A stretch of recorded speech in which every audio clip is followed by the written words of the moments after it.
তো যাই হোক, আমি শুধু একটা কথা আপনাদেরকে বলছি। আমি আমার আগের ঘোষণায় বলেছিলাম যে এই যে জমিটা আমরা কিনছি এবং ঝুঁকি আমার মাথায়, জমিটার শিরোভাগ টাকা বায়নাও করেছি। এতদিন লেখা হয়ে যাওয়ার কথা, আমাদেরই কাজের চাপে আমরা সিস্টেমটাকে শেষ করতে পারিনি বলে লেখা হয়নি। তবে আপনারা জানেন বৈকানা মাদ্রাসার আহামরি দান ছিল না, বরং আব্বার অক্লান্ত মেহনতে যতটুকু হতো মাদ্রাসাটা বিনা ঋণে চলে যেত। এক্সট্রা কিছু ডিপোজিট কিছু থাকতো না খুব বেশি। যাই হোক, তারপরেও অত্যন্ত মিতব্যয়ী ছিলেন। তো উনি একদিন বলেছিলেন যে আমি জীবনে এর পিছনে যা সময় দিয়েছি, দেশে এই কমিশন নেনে যারা কালেকশন করে, তো আমি যদি কমিশন নিতাম এর অর্ধেক কাজও হতো না, এর অর্ধেক কাজও হতো না। কথাটা অতি ধ্রুব সত্য। কমিশন বলতে কালেক্টররা 100 টাকা কালেকশন করবে, কোন মাদ্রাসার সিস্টেম শতকরা 40 টাকা ওরা নিয়ে নেবে, শতকরা 50 টাকা ওরা নিয়ে নেবে, 60 টাকা ওরা নিয়ে নেবে। কোথাও সিস্টেম আছে বিল বিক্রি করে দিল মাদ্রাসা 300 টাকায় বিক্রি, 30,000 তুললু, 27,700 টাকা, 29,700 টাকা ও মাদ্রাসা 300 টাকা। এই সিস্টেমে দেশে কালেকশন চলছে। ব্যতিক্রম শুধু অল ইন্ডিয়া সুন্নাতুল জামাতের পরিচালিত হাফিজিখানা, ছেলেদের মাদ্রাসা, মেয়েদের মাদ্রাসা, এটাই জি। আর এই ব্যতিক্রম ধর্মী এই বিষয়টার সূচনাই আমার আব্বার দ্বারা। উইদাউট এনি কমিশন, কালেক্টরও কেউ ছিল না, নিজে কালেকশন করতো। 10 পয়সা কালেকশন নেওয়া তো দূরের কথা, ওই কে একজন বলছিল না, জীবনে 2 টাকা এক পকেটে থাকতো না, নিজের টাকা এক পকেটে আর মাদ্রাসার টাকা আর এক পকেটে, ওটাই ছিল লোকের নিয়ম। তো যাই হোক, তো যেটুকু আব্বার নিজের মেহনতে উঠে এসছে তাতে মাদ্রাসা আলহামদুলিল্লাহ বিনা ঋণে চলে গেছে। ডিপোজিট খুব বেশি ছিল না। এরপরেও মিতব্যয়ী হওয়ার জন্য, মানে প্রয়োজন অতিরিক্ত খরচ না করার জন্য তিনি কিছু পয়সা রেখে গেছেন। সেটা আমি তার ইন্তেকালের আগেও তার কাছ থেকে জেনেছি যে অমুক জায়গায় এই টাকাটা আছে, ওটা মাদ্রাসার, অমুকের কাছে এই পয়সাটা আছে, এটা মাদ্রাসার। কতগুলো পয়সা মাশাআল্লাহ, তারা সব আমাদের আন্ডারটেকিংয়ে পয়সাগুলো সব আমার হাতে চলে এসেছে। সেই পয়সা বাকি এই 2 বছরে আমি কিছু ডিপোজিট করতে পেরেছি, মানে বাড়াতে পেরেছি সেই পয়সা, আর বাকিটা ধার কর। সেই ধারের ভিত্তিতেই এই জমিটা নেওয়ার কল্পনা। তো নিশ্চয়ই আপনারা জমিটা দেখে বুঝছেন। আচ্ছা বলেন তো, এরকম একটা জমির সুযোগ, সে ব্যক্তিগত কারুর হোক আর একটা দ্বীনি প্রতিষ্ঠানের যোগ হোক, এই সুযোগটাকে হাতছাড়া করা বুদ্ধিমানের কাজ? আপনাদের জায়গাটা দেখে কি মনে হচ্ছে? দরকার আছে না নাই? জি। তো সেই ঝুঁকি নিয়ে চলছি। দোয়া করেন, আগামী 1 সপ্তাহের মধ্যে ইনশাল্লাহ জমিটা লেখা হয়ে যাবে। তবে কত টাকা ঋণ হবে সেটা এখন বলতে পারছি না, লেখা ইনশাল্লাহ হয়ে যাবে। সে ব্যাপারে জমিওয়ালাও এগ্রি, আমার মিডিলম্যান যিনি আছেন সে ভাইও এগ্রি, আমরাও এগ্রি। শুধু প্রচন্ড ব্যস্ততার ভিতরে এতদিন লেট করে করে এসেছি। জি, আপনাদের কাছে আমি নতুন করে কালেকশন চাইব না।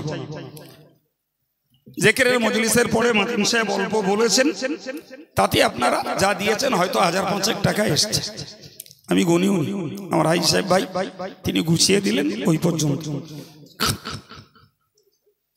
তো আমি আপনাদের কাছে এখন কালেকশনও চাইছি না।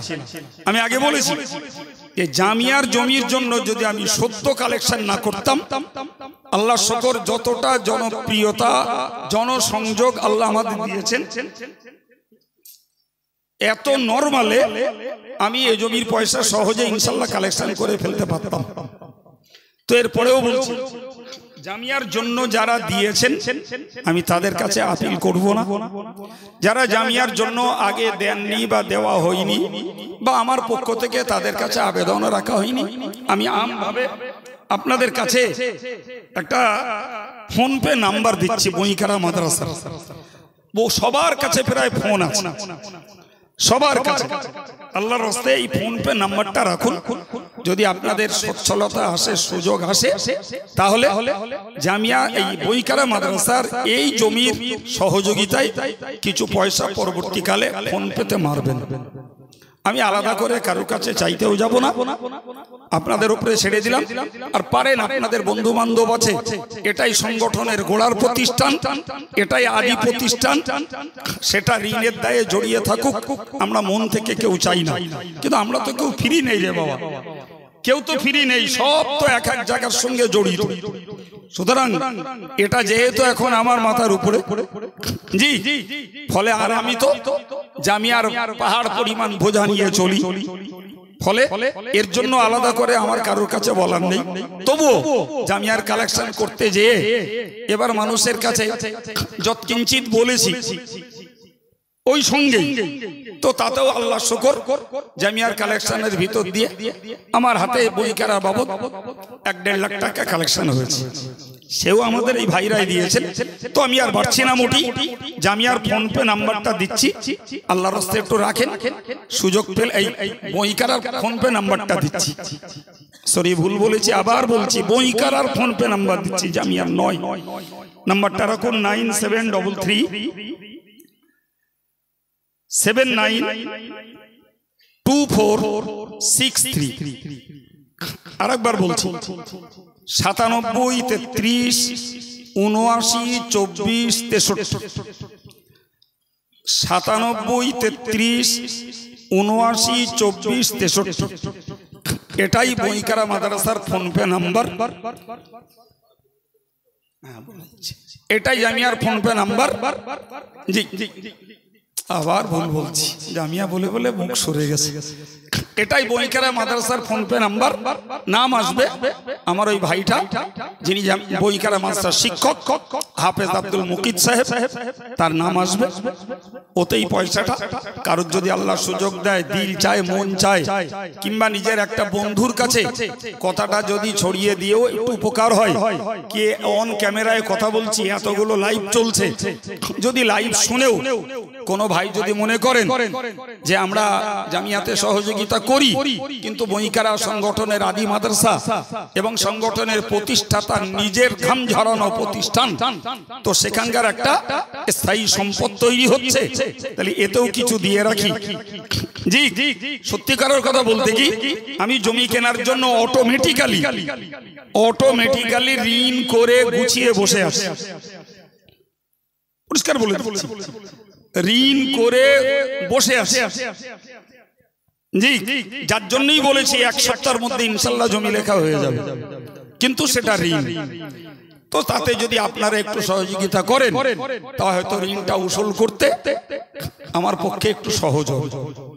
জি, আর বলছি না, সময় কয়েক মিনিট বেড়ে গেছি, এর জন্য ক্ষমা চাইছি। তবে আপনারা রজব আলী সাহেবের পরে দুটো আবৃত্তি হয়েছে বা মাতিন সাহেব কথা বলেছেন, সন্ধ্যার তুলনায় পরিবেশটা বেশ খানিকটা শান্ত এবং নিয়ন্ত্রণের মধ্যে আপনারা কথাগুলো শুনেছেন, এর জন্য আপনাদের ধন্যবাদ। আল্লাহ আপনাদের জাযা দেন ভাই। সেই সঙ্গে আমি আর একটা মতামত আপনাদের কাছে নিতে চাচ্ছি, যদিও মতামত নিলে একমত হওয়া যায় না, তবুও বলছি ভাই, আব্বার ইন্তেকালের দিন 29শে শ্রাবণ, 14ই আগস্ট, সেদিন আমি আমার নিজস্ব দায়িত্বে ভাইদের সঙ্গে নিয়ে পরিবারের পক্ষ থেকে আমরা একটা ভালো দোয়ার মজলিস এবং আচ্ছা আচ্ছা আচ্ছা জাযাকাল্লাহ। আমার ভাই বলছেন ফোন পেটে বুঝি নিও সব, এই 500 টাকা আমি দিয়ে দিচ্ছি। ওই ফোন তো মেরে দিয়েছো, যাক আলহামদুলিল্লাহ। আমাদের হাজী সাহেব 1000 টাকা ফোন পেতে মেরেই দিয়েছে। যাই হোক, তো আমি যে কথাটা বলতেছিলাম যে আব্বার ইন্তেকালের দিন 29শে শ্রাবণ, কিন্তু তখন নিশ্চয়ই আমরা জানি একটা বর্ষামুখর পরিবেশ, পরিবারের পক্ষ থেকে আমরা যথাযোগ্য মর্যাদার সঙ্গে সেদিনটা উদযাপন করেছি, খতমে কোরআন সবরে সানি, এবং আমার বাড়িতেও ওই দিনেই একটা দোয়ার মজলিস করেছি। সংগঠনের পক্ষ থেকে এই দিনটা ধার্য ছিল। আচ্ছা, আমি আপনাদের কাছে যে মতামতটা চাইছি, যদি আপনারা একটু বলেন, পক্ষ বিপক্ষে যাই পারে হোক, আচ্ছা আমরা আব্বার এই স্মৃতি সভাটাকে ওই 29শে শ্রাবণ ওফাত দিবসেই করব, না এটা আমরা পরিবারের পক্ষ থেকে যা করছি সাংগঠনিক ভাবে আলাদা করে করব? আপনাদের কি মনে হয়? না মোটেই করব না? একটু বলবেন।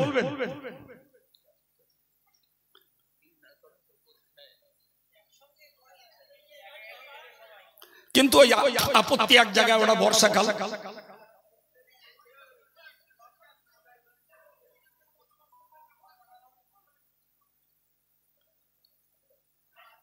ও মানে এটাও না ওটাও না, মাঝখানে একটা।